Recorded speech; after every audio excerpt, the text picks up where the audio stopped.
and it's available on eBay and on their website. So there you go.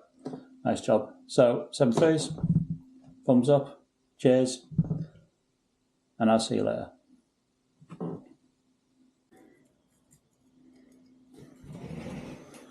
Okay, so this is the BNC adapter, and you can see the connections on the back. Do that. Connections on the back for the earth and the signal, and then there's two pegs which are just there for just there to steady it, and they're going to go in there, those holes there.